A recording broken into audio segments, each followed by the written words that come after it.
Situation room में Donald Trump करेंगे बैठक। राष्ट्रीय सुरक्षा टीम के साथ डोनाल्ड ट्रंप की बैठक तय हो गई है। बैठक में ईरान पर ट्रंप कोई बड़ा फैसला ले सकते हैं, यह खबर आ रही है। ईरान पर हमले का आदेश दे सकते हैं डोनाल्ड ट्रंप। तो यह इस वक्त की सबसे अहम खबर। राष्ट्रीय सुरक्षा टीम के साथ डोनाल्ड ट्रंप की एक बहुत इंपॉर्टेंट बैठक होने जा रही है, जिसमें ईरान को लेकर बड़ा फैसला लिया जा सकता है। और खबरें तो यहां तक आ रही हैं कि ईरान पर हमले का आदेश दे सकते हैं ट्रंप।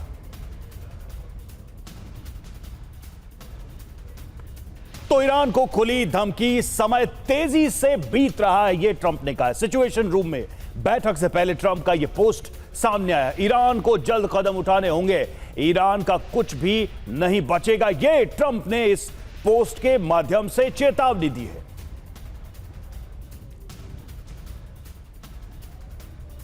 तो ईरान को यह चेतावनी, देखिए सिचुएशन रूम में बैठक से ठीक पहले यह पोस्ट सामने आया और इसमें सीधे तौर पे कहा है कि समय बीत रहा है, क्लॉक इज टिकिंग, और सीधे तौर पर ईरान को कहा है कि जल्दी कदम उठाए, नहीं तो कुछ भी बचेगा नहीं। तो देखिए एक बार फिर बुरी तरह धमकाते नजर आ रहे हैं डोनाल्ड ट्रंप ईरान को। ईरान को राष्ट्रपति ट्रंप की यह नई चेतावनी है, जो हो रहा है उससे ईरान को डरना चाहिए, यह कहा है डोनाल्ड ट्रंप ने। सबसे बड़ी दिक्कत तो डोनाल्ड ट्रंप की यही है कि वो इतनी धमकियां दे रहे हैं लेकिन ईरान डर नहीं रहा है। तो वो ये कह रहे हैं कि जो कुछ हो रहा है उससे ईरान को डरना चाहिए। चैनल 13 से बातचीत में डोनाल्ड ट्रंप ने ईरान को यह चेतावनी दी है।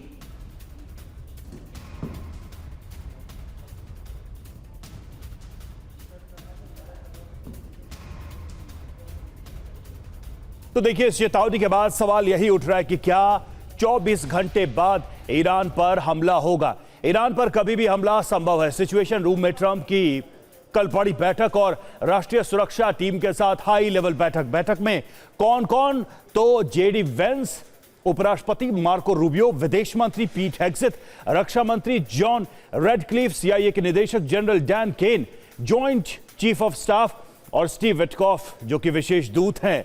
यानी कि बैठक और बैठक से पहले जो मैसेज ड्रॉप किया है ट्रंप ने, वो एक बड़ी चेतावनी है। सवाल यह है कि क्या ईरान इस चेतावनी को गंभीरता से लेगा, क्योंकि ये न तो पहली बार है और न ये पहला ऐसा मैसेज या संदेश है ट्रंप का जो सोशल मीडिया के माध्यम से वो दुनिया को और ईरान को भेज रहे हैं। इस बार भी कुछ ऐसा ही ट्रंप ने किया है। तो देखिए ट्रंप करेंगे बड़ा फैसला। पश्चिम एशिया में क्या फिर से युद्ध शुरू होगा, सीज फायर खत्म करने का ऐलान हो सकता है। ट्रंप लेंगे ईरान पर विध्वंसक हमले का फैसला। डोनाल्ड ट्रंप के चीन से लौटने के बाद बड़ी बैठक, किसी भी वक्त ईरान पर अमेरिका का हमला संभव है। सिचुएशन रूम में हमले के फैसले पर लगेगी मुहर, और अगर यह मुहर लगती है तो हमला ये कैसा होगा, किस तरह का होगा। कह तो यही रहे हैं ट्रंप कि कुछ भी नहीं बचेगा, समय बीत रहा है और ईरान को जल्दी कदम उठाने होंगे। और हमारे साथ खास मेहमान इस वक्त जुड़े हुए हैं, major general VK Dutta sir. पहला सवाल यही है कि ट्रंप की चेतावनी को कितनी गंभीरता से ईरान को लेना चाहिए। कहीं ऐसा तो नहीं है शेर आया करते करते एक दिन सही में कुछ ऐसा कर दे, क्योंकि अपने मैसेजेस से, अपने पोस्ट से, अपने संदेशों से वो दुनिया को तो भ्रमित जरूर करते हैं। बिल्कुल रवि, देखिए ऐसा है, अभी तक जो जंग की सिचुएशन हम देखते चले आ रहे हैं, हमेशा बोला जाता है डर तब तक ही लगता है जब तक पहली गोली नहीं चल जाए। हम लोग वेटरन हैं, काफ़ी जंगों में हिस्सा लिया है, ऑपरेशन में हिस्सा लिया है। पहली गोली चलने तक ही थोड़ा डर रहता है कि यही क्या होगा। पहली गोली चल जाने के बाद वो फियर ख़त्म हो जाता है और आपको पता चल जाता है दुश्मन क्या ताकत रखता है, कितनी काबिलियत है उसकी। वो अमेरिका और ईरान का जो जंग हुआ, जिसके अंदर इजराइल और अमेरिका ने मिलकर हमला किया 28 फरवरी को, ईरान ने देख लिया कि इनकी फुल पावर क्या है। फुल फोर्स के अंदर जब उनकी एयरफोर्स, नेवी आके क्या नुकसान कर पाई थी ईरान के अंदर, और उन्होंने किस प्रकार उसको काउंटर किया था। तो ये जो डर 24 घंटे का दिखाना, आप मार देंगे, काट देंगे, हम आने वाले हैं, हम आने वाले हैं, तो ये डर जो ईरान के दिमाग से निकल चुका है। अभी ईरान ने अपनी भी काउंटर ऑपरेशंस की तैयारी कर रखी है, उसने भी वॉर गेमिंग कर रखी है कि क्या ग्राउंड ऑपरेशन होगा, क्या खार्क आइलैंड के ऊपर हमला होगा, क्या नॉर्थ की तरफ से एक कुर्दिश लड़ाकों के साथ ये करेंगे। तो ये सारी वॉर गेमिंग हो चुकी है। अब ये देखना है कि अमेरिका पहल करेगा कि इजराइल पहल करेगा। सुनने में भी आ रहा कि इस बार इजराइल लीड लेगा अगर हमला हुआ ईरान के ऊपर, और उसको अमेरिका सपोर्ट करेगा। और अमेरिका ये भी चाहता है कि इसके अंदर यूएई, कतर, कुवैत वगैरह इन छोटे मुल्कों को मिला के वो किसी प्रकार का ग्राउंड ऑपरेशन चालू करें ईरान के खिलाफ। लेकिन ईरान ने चेतावनी दे दी है। उसने, अगर हम सीज फायर की बात करें तो सीज फायर तो कागज के ऊपर है जी, जंग तो लगी हुई है। कभी यूएई पे हमला हो रहा है, कभी कहीं पे बम फट रहे हैं, कहीं ईरान के अंदर बम फट रहा है, कहीं इजराइल के अंदर धमाके हो रहे हैं। तो सीज फायर पेपर के ऊपर है, अंदर से जो एसिमेट्रिक वॉरफेयर है वो लगातार चलता सही बात है। और तभी तो डोनाल्ड ट्रंप ये कहते हैं कि लाइफ सपोर्ट सिस्टम पर है सीज फायर, यानी वो ये खुद बताने की कोशिश कर रहे हैं कि सीज फायर कभी भी खत्म हो सकता है, जंग दोबारा शुरू हो सकती है। लेकिन क्या वाकई डोनाल्ड ट्रंप ऐसा करेंगे, ये सवाल है। ईरान से जंग के बीच देखिए सेंटकॉम की तरफ से क्या बड़ा दावा किया गया है। ईरान ने घनी आबादी वाले इलाके पर हमला किया।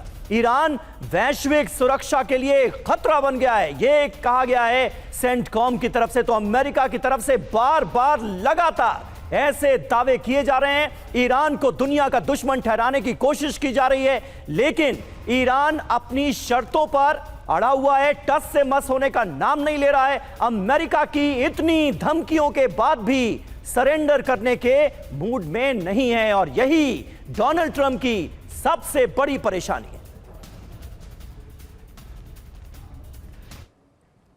और देखिए, ट्रंप ने जारी किया ईरान का मैप। अमेरिका के झंडे पर उन्होंने मैप जारी किया है, और मैप में ईरान को घिरा हुआ दिखाया गया है। लगातार ऐसे संदेश से या ऐसे मैसेजेस से, इस तरह के पोस्ट से वो एक माहौल जरूर बना रहे, ईरान को चेतावनी देने की कोशिश कर रहे हैं। लेकिन जैसा कि दत्ता सर ने कहा कि पहली गोली चल जाने के बाद डर भी लगभग खत्म हो जाता है। तो जंग का एक राउंड तो अमेरिका करके देख चुका है, लेकिन अब धमकियों का सिलसिला लगातार जारी है।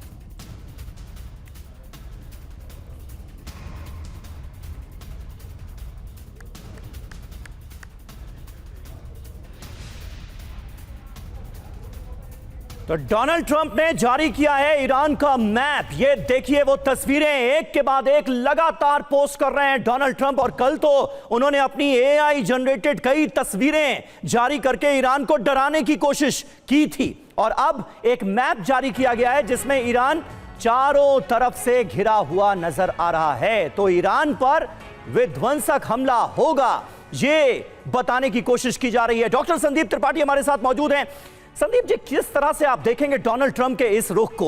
अब इन धमकियों के मायने क्या हैं, मतलब क्या हैं? क्योंकि ईरान तो अपने रुख से टस से मस होने के लिए तैयार नहीं है, और यह बात अमेरिका को बहुत अच्छे से पता है। जहां तक धमकी का सवाल है, तो धमकियां तो न जाने कितनी आ चुकी हैं। यह तक कहा जा चुका है कि पूरी सिविलाइजेशन जो बमबारी कर देंगे और पूरी सिविलाइजेशन को हम खत्म कर देंगे। तो अब इस बात का क्या मतलब रह गया, क्या मायने रह गए कि ईरान में कुछ बचेगा नहीं? क्या इस तरह की धमकियों का कोई असर ईरान पर पड़ता हुआ आप देख रहे हैं? देखिए समीर जी, क्लॉक इज टिकिंग।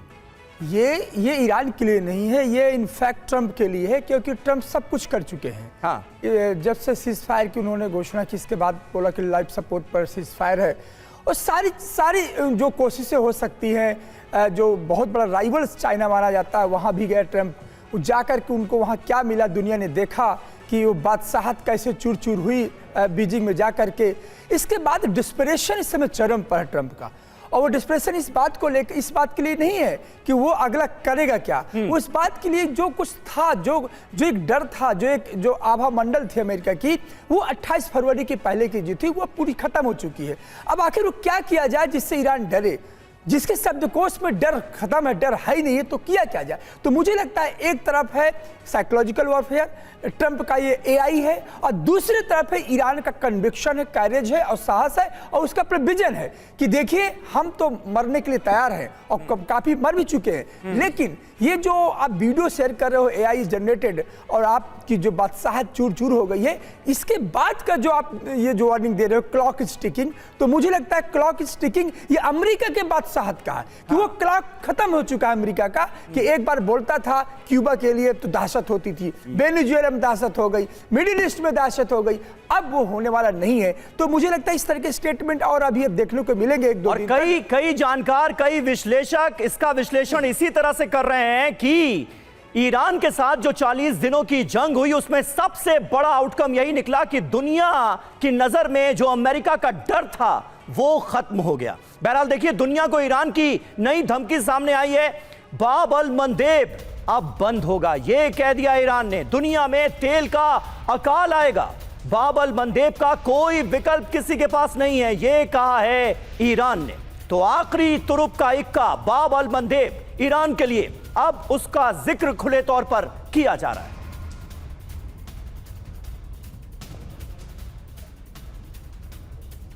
तो देखिए, ईरान की तरफ से बाब अल मंदेब का जिक्र किया गया है, यानी आने वाले वक्त में क्या रेड सी में भी बड़ा ब्लॉकेड हम देखेंगे हॉर्मुज स्ट्रेट की तर्ज पर। और अगर यकीन जानिए ऐसा हुआ तो यह दुनिया के लिए बहुत खराब स्थिति होगी। दुनिया को ईरान की यह नई धमकी सामने आई है बाब अल मंदेब को बंद करने की, और अगर ऐसा होता है तो दुनिया में तेल का अकाल आ जाएगा।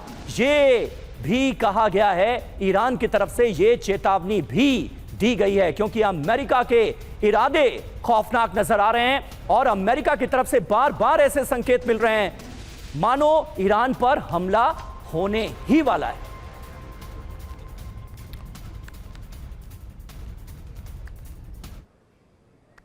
बाब अल मंदेब को लेकर बात हो रही थी। बाब अल मंदेब पर अमेरिका को खुली धमकी दी गई है। क्या है ये धमकी, इसे भी देख लेते हैं। बाब अल मंदेब स्ट्रेट बंद करने की तैयारी है हॉर्मुज के बाद बाब अल मंदेब बंद होगा। बाब अल मंदेब बंद होने से तेल संकट और गहराएगा। हॉर्मुज बंद होने से पहले ही बड़ी एनर्जी क्राइसिस यहां पर आ गई है। और देखिए, मौजूदा हालात में ईरान का प्लान क्या है। रोजाना 20 से 22 जहाज गुजर रहे हैं बाब अल मंदेब से। पूरी तरह से इसे बंद करना ईरान का प्लान है। बाब अल मंदेब क्यों महत्वपूर्ण है? रेड सी को गल्फ ऑफ एडन से यह जोड़ता है और ग्लोबल ट्रेड में 12 से 15% हिस्सेदारी है इसकी। 4 लाख बैरल पेट्रोलियम उत्पाद यहां से गुजरते हैं। आप अंदाजा लगाइए, हॉर्मुज और उसके बाद बाब अल मंदेब अगर यह ब्लॉक होता तो वाकई में दुनिया के सामने एक बहुत बड़ा संकट खड़ा हो जाएगा। जी हां, यह समझना जरूरी है कि इस धमकी के मायने क्या हैं, और अगर वाकई ऐसा हो जाता है तो हम पर, आप पर, पूरी दुनिया पर इसका असर क्या पड़ेगा। बाब अल मंदेब बंद हुआ तो क्या होगा? दुनिया की करीब 30% तेल गैस सप्लाई ठप हो जाएगी। जहाजों को पूरे अफ्रीकी महाद्वीप का चक्कर लगाना पड़ेगा। बहुत लंबे रूट के बाद जहाज केप ऑफ गुड होप से जा पाएंगे। तेल गैस की डिलीवरी का समय 15 से 20 दिन बढ़ जाएगा। शिपिंग लागत बढ़ेगी, तेल गैस की कीमत बढ़ जाएगी। तो हम और आप अंदाजा लगा सकते हैं कि अगर ऐसा होता है तो क्या हो सकता है। मनीष झा हमारे सहयोगी इस वक्त हमारे साथ मौजूद हैं। मनीष, एक तरफ अमेरिका के राष्ट्रपति डोनाल्ड ट्रंप अपनी घड़ी ऑन कर चुके हैं, टिक टिक करके वक्त आगे बढ़ रहा है, कह रहे हैं कि एक एक पल भारी है ईरान पर, जल्दी फैसला ले ईरान, जल्दी फैसला ले ईरान। और दूसरी तरफ ईरान से बाब अल मंदेब को बंद करने की धमकी, ये किस तरफ जा रही है दुनिया? बिल्कुल समीर, देखिए एक बात तो तय है कि इस पूरे प्रकरण में अब साफ हो चुका है कि युद्ध ही एकमात्र विकल्प है। और ये बात TV9 अपने दर्शकों से लगातार कह रहा था कि अमेरिका और ईरान के बीच कहीं किसी भी तरह की डील नहीं हो पाएगी, और वही अफसोस की बात है, लेकिन सच हुआ। तो अब ऐसी मनीष के ऑडियो में थोड़ी सी प्रॉब्लम आ रही है। ओपी तिवारी जी, अगर इस सवाल का जवाब आप दे पाए। मनीष, हम आपके ऑडियो को थोड़ा सा दुरुस्त करते हैं, तिवारी जी को जरा दिखाइए स्क्रीन पर। तिवारी जी, किस तरह से आप देख रहे हैं, क्योंकि ये स्थितियां तो बहुत हाहाकारी होती हुई नजर आ रही। देखिए, बाब अल मंदेब की जो बात है, एक छोटा सा 29 से 30 किलोमीटर का पैच है। इसको जिस तरीके से स्टेट ऑफ हॉर्मुज को ब्लॉक किया गया है, ये ब्लॉक नहीं हो पाएगा, लेकिन एक डर, बहुत बड़ा डर अवश्य पैदा कर देगा कि जितनी शिप्स इस रास्ते से जा रही है उस पर हुती अटैक करके बर्बाद कर सकते हैं। ये खाली ऑयल के लिए नहीं है, ये पूरा एक ट्रेड रूट है जो साउथ ईस्ट, जो एशिया और यूरोप को जोड़ता है। स्वेज कैनाल आपने बताया कैसे बनाया गया था, पूरा अफ्रीका को बाईपास करने के लिए। ये जो शिप्स जिस तरीके से जा रही हो, अदर देन जहां पर इनके फ्रेंडली देश है जिसकी मर्जी है कि किसको डिस्ट्रॉय करेंगे, किसको जाने देंगे, इस डर से इन शिपों की जो इंश्योरेंस कॉस्ट है वो भी बढ़ेगी और जाना नहीं चाहेंगे। बेसिकली ऑयल की जो बात है, सऊदी अरेबिया ने एक पाइपलाइन बनाई थी कि ताकि उधर से ऑयल न जाके इनका जो पोर्ट है रेड सी में वहां से जाए। ये भी उस तरीके से ऑयल निकल रहा था, उस पर भी एक पाबंदी लग जाएगी और रुकावट आ जाएगी। अब रुकावट बहुत बड़ा हो जाएगा, एक सांकेतिक है। जिस तरीके से हर स्टेट ऑफ हॉर्मुज को पूरे ईरान के कंट्रोल में है, आर्टी रेंज के कंट्रोल में है, ज्योग्राफिकली पोजीशन ऐसी है कि पूरा कंट्रोल कर रहा है, जिसकी मर्जी जाना चाहते हैं। ये वैसी रुकावट यहां संभव नहीं होगी, लेकिन डर, इतना बड़ा डर होगा कि कोई शिप क्रॉस करना नहीं चाहेगी। बाकी हुती क्योंकि पहले भी प्रूफ कर चुके हैं कि उनकी मर्जी होती है, जिसको डिस्ट्रॉय करना, गिरा सकते हैं। करीब 2 साल पहले भी कुछ इजराइल के जहाजों को उन्होंने अटैक किया था। अगर इस तरीके का माहौल पैदा हो जाएगा तो पूरा शिपिंग रूट ये अपने आप ही बंद हो जाएगा। ये जो ब्लॉकेड अमेरिका ने अरेबियन सी में कर रखा है, इसको ब्लॉकेड खोल के इसको खोलने की कोशिश करेगा तो परेशान हो जाएगा। बिकॉज अमेरिकन शिप्स की और इनकी जो भी कैरियर है, इनकी डिप्लॉयमेंट इतनी लंबी हो गई है कि उनके जो अफसर है, उनके जवान है, वो भी परेशान हो चुके हैं। इस तरीके से ब्लॉकेड अमेरिका के लिए पॉसिबल नहीं है कि बहुत लंबे समय तक खींचिए। तो युद्ध जो है, जैसा भी बता रहे थे त्रिपाठी जी बता रहे थे, युद्ध को तो रोकना पड़ेगा। जैसे कैसे रुकते हैं, एक सेफ एग्जिट के लिए भले चीन गए थे, लेकिन ट्रंप को वहां कुछ नहीं मिला। ट्रंप, जहां तक ईरान का सवाल है, ईरान को तो पता है, जो ईरान हार रहा है उसको पता है, और उसकी ताकत के बारे में यूरोपियन, अमेरिकन कुछ ग्रुप्स भी बताते हैं कितनी ताकत बची हुई है। अगर ईरान ऐसा धमकी दे रहा है, इसका मतलब ईरान की अपनी आंतरिक शक्ति मजबूत है। दोनों तरफ से कोई संकेत नहीं है कि वो युद्ध को खत्म करेंगे। मतलब ईरान की जो तैयारियां हैं, ईरान के जो ऐलान हैं, और ट्रंप जो कह रहे हैं, वो तो कहने ही क्या उसके, वो तो बहुत खुल के ये बातें कहते रहे हैं। करेंगे क्या, ये अलग सवाल है, लेकिन तैयारी उसी डायरेक्शन में जाती दिखाई दे रही है। और तनाव के बीच ईरान का अमेरिका पर तंज भी आया है। अमेरिका का महाशक्ति होने का दावा खोखला, ये कहा ईरान ने। ईरानी विदेश नीति समिति के सदस्य ने कहा ईरान की 25% शक्ति के आगे अमेरिका फंसा। ये अली खैजरियान ने दावा किया है। तो खोखला घमंड है ये अमेरिका का, और कुछ नहीं, ये कह रहा है ईरान। G7 वार्ता से पहले देखिए, जर्मन वित्त मंत्री का एक बयान आया है जो कि अहम है। ईरान युद्ध वैश्विक अर्थव्यवस्था के लिए खतरा है। ईरान जंग खत्म करने के लिए G7 बहुत सही फोरम है, ये सलाह दी गई है, ये एडवाइस दी गई है जर्मन वित्त मंत्री की तरफ से G7 वार्ता से एन पहले। यानी G7 वार्ता में जो मंच मिल रहा है उसे ईरान जंग को खत्म करवाने के लिए इस्तेमाल किया जाना चाहिए, ये सलाह दी गई।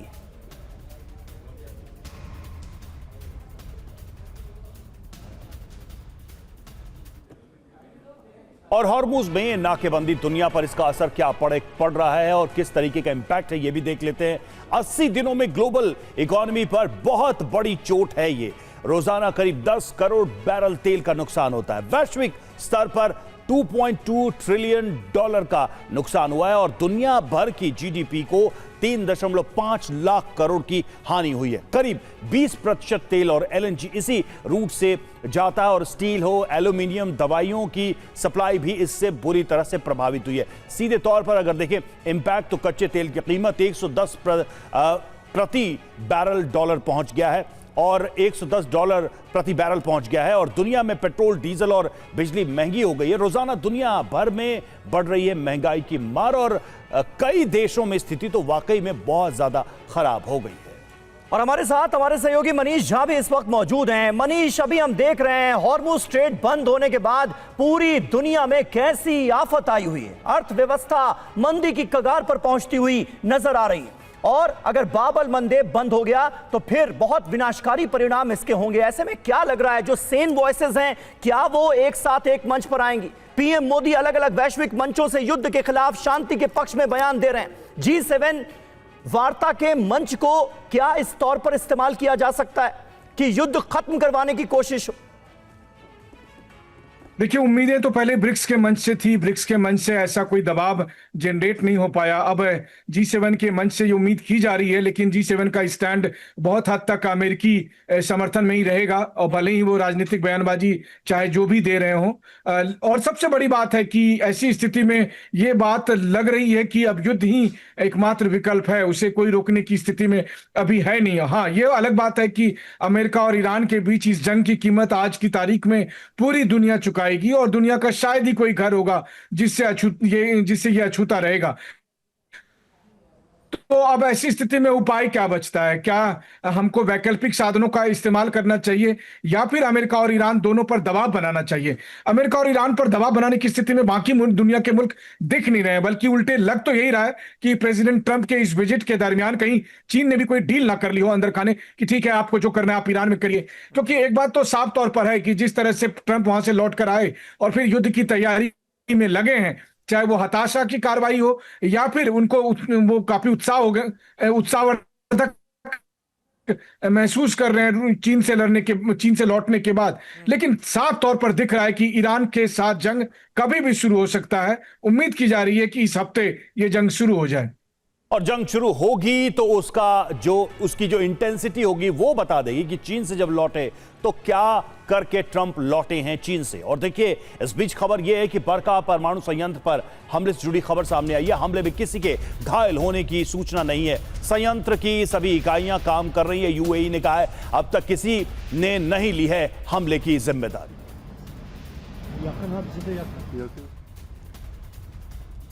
और इस बीच यूएई के विदेश मंत्री ने आईएईए चीफ से बात की है। परमाणु संयंत्र पर ड्रोन अटैक के बाद यह बातचीत की गई है। हमले के बारे में आईएईए चीफ को यूएई ने पूरी जानकारी मुहैया कराई। और वहीं यूएई के परमाणु संयंत्र पर हमले पर भारत ने भी चिंता जताई है। भारत ने इस पर बयान जारी किया है, कहा है कि इस तरह की कार्रवाई अस्वीकार्य है। ऐसे हमले खतरनाक स्थिति को जन्म देते हैं। भारत ने सभी देशों से एक बार फिर शांति की अपील की है। और देखिए, पश्चिम एशिया में तबाही 2.0। जी हां, सबसे पहले देखते हैं कि स्थिति क्या है और किस तरह से ये हमले हो रहे हैं। ड्रोन अटैक की बात करें, कहां ड्रोन अटैक हुआ, ये देखिए बरका न्यूक्लियर जो फैसिलिटी है वहां पर ये ड्रोन अटैक हुआ है। टारगेट था बरका न्यूक्लियर पावर प्लांट, और इसमें नुकसान की बात करें तो बिजली जनरेटर में आग लग गई। प्लांट में रेडियो एक्टिव रिसाव की खबर। राहत की बात यह है कि आग पर काबू पा लिया गया। किसी तरह के नुकसान की अभी तक कोई सूचना नहीं है, रिसाव की सूचना भी नहीं है। यूएई का इस पर एक्शन क्या है? 3 ड्रोन से हमला किया गया, यह कहा गया, 2 मार गिराए गए। पश्चिम सीमा से ड्रोन आने का दावा है। अर्थ क्या है, मायने क्या है? ईरान पर हमले का शक है। यूएई ईरान में तनाव बढ़ता ही दिखाई दे रहा है। दत्ता सर, यूएई से ये जंग बहुत ज्यादा आगे बढ़ती दिखाई दे रही है ईरान के खिलाफ। अगर कल को यूएई इस चीज को एक प्रीटेक्स्ट या एक रीजन बनाता है कि भाई ईरान ने न्यूक्लियर फैसिलिटीज को भी टारगेट करना शुरू कर दिया है, तो इसके कॉन्सिक्वेंसेस क्या हैं? यूएई एक केस बना ही रहा है। यूएई के साथ जो दूसरे पड़ोसी देश हैं वो भी ईरान के हमलों को झेल चुके हैं। अमेरिका बड़ी तैयारी कर रहा है, ट्रंप चेतावनी दे रहे हैं। क्या ये सब कुछ डॉट्स जोड़ पाए तो कोई बड़ा संकेत है ये? बिल्कुल, देखिए ऐसा है कि ट्रंप लगातार ये कोशिश कर रहा है कि किसी प्रकार यूएई, कतर, कुवैत वगैरह को, छोटे मुल्कों को मिला के वो ईरान के खिलाफ जंग की कार्रवाई करे या ग्राउंड ऑपरेशन चालू करे।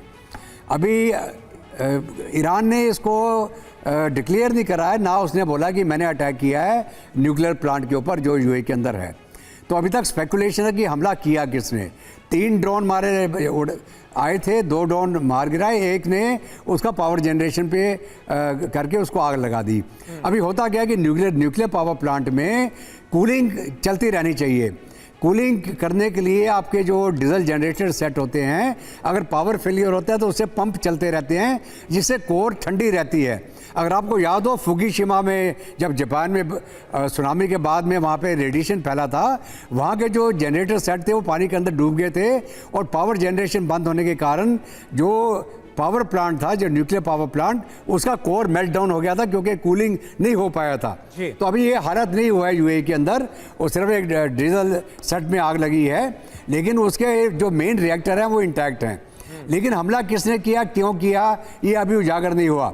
लेकिन ये जरूर है, यूएई के ऊपर लगातार ईरान उनको बताता रहता है कि आप अपनी ज़मीन हमारे खिलाफ हमले में इस्तेमाल मत होने दीजिए। अगर आप इस्तेमाल होने देंगे तो हम आपको टारगेट करेंगे। बिल्कुल, तो यानी ये मैसेज भी हो सकता है ईरान की तरफ से कि अगर आपने अपनी सरजमीन का इस्तेमाल ईरान पर हमले के लिए किया तो अंजाम के लिए भी तैयार रहिए।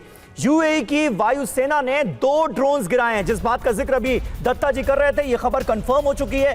2 ड्रोन्स यूएई की वायुसेना ने गिराए हैं। एक ड्रोन अल दफरा संयंत्र पर जाकर गिरा, जिसने नुकसान किया। संयंत्र के जनरेटर से यह ड्रोन टकराता है और उसके बाद आग लग जाती है। हमले की जांच में जुटी है यूएई की सेना और तमाम एजेंसियां, और आईएईए को भी इस हमले की जानकारी दी जा चुकी है।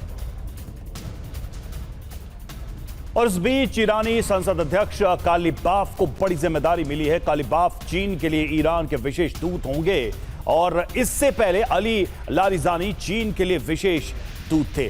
संसद अध्यक्ष के साथ चीन के लिए विशेष दूत की जिम्मेदारी निभाएंगे कालिबाफ। और इस बीच देखिए एक और अहम खबर, इजरायली हमले पर बोले मसूद पजेश्कियान, हमले का मकसद असुरक्षा फैलाना था, ये कहा है ईरान के राष्ट्रपति ने। हमने हमले रोकने की कोशिश की। अमेरिका और इजरायल आतंकी समूहों का समर्थन कर रहे हैं, ये कहा गया है ईरान की तरफ से। तो देखिए, तनाव खत्म होने का नाम नहीं ले रहा है, पूरी दुनिया पर इसका असर पड़ रहा है। आज भी भारतीय शेयर बाजार जबरदस्त गिरावट के साथ खुले हैं। सेंसेक्स में 900 अंकों की गिरावट देखी जा रही है। ये स्थितियां कब ठीक होंगी अभी कोई कुछ बता नहीं सकता। तमाम खास मेहमानों का शुक्रिया अदा करना चाहेंगे हमारे साथ इस चर्चा का हिस्सा बनने के लिए, हमारे साथ जुड़ने के लिए। एक अहम खबर है, ईंधन बचाने के लिए दिल्ली सरकार की पहल। आज से दिल्ली में मेट्रो मंडे की शुरुआत हो रही है। हर सोमवार चलेंगी 6 अतिरिक्त मेट्रो ट्रेनें। 6 मेट्रो ट्रेन 24 अतिरिक्त फेरे लगाएंगी, ये तय किया गया है ताकि पब्लिक ट्रांसपोर्ट का ज्यादा से ज्यादा लोग फायदा उठा सकें, इस्तेमाल कर सकें।